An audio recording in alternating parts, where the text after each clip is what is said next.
Masu kallo barkamu da wannan lokaci tare da ni Zainab Usman.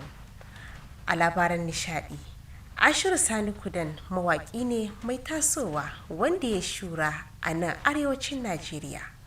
Ruqayya Naja'id ta zanta da shi domin jin yadda zantawan take, bari mu bi ta. Sai bacci ta sace zuciya ta tafi sai na kama mata kuka, ina zan je in ga masoyiya ta. Haife shi ne a garin Kudan a shekarar 1999 a karamar hukumar Kudan da ke jihar Kaduna. Muhammad Ashirsan ya yi makarantar firamare da secondary a garin Kudan. Ashiru ya kasance ma'abocin sauraron waƙoƙi ne tun yana ƙarami, daga nan ne ya fara sha'awar waƙa har shi ma ya fara waƙoƙi. To abin da ya ja ra'ayina na fara sha'awar waƙa lokacin ina garin Ikara na harka ta almajiranci. To akwai wani malami namu wanda shi kuma inda yana jin waƙoƙi a mawaƙa ba waƙar da ya fi so irin waƙar ala.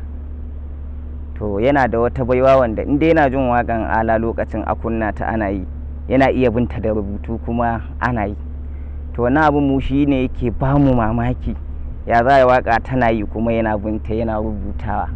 Ya yi waƙoƙi aƙalla guda 72.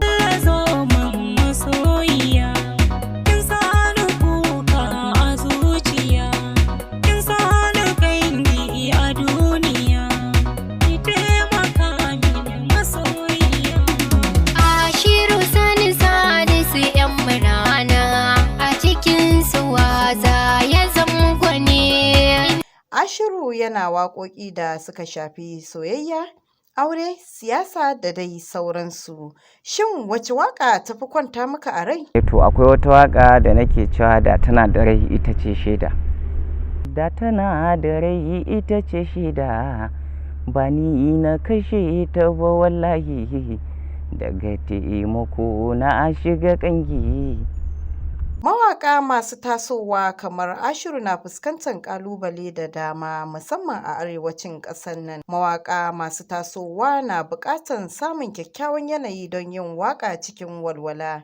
To madalla, sai mu ce a gaida Ruqayya Naja'id, kuma da haka muka kawo ƙarshen labaran nishaɗinmu na wannan makon. A kasance tare da mu don jin mu ɗauke da wasu sabbin labaran nishaɗin mako mai zuwa.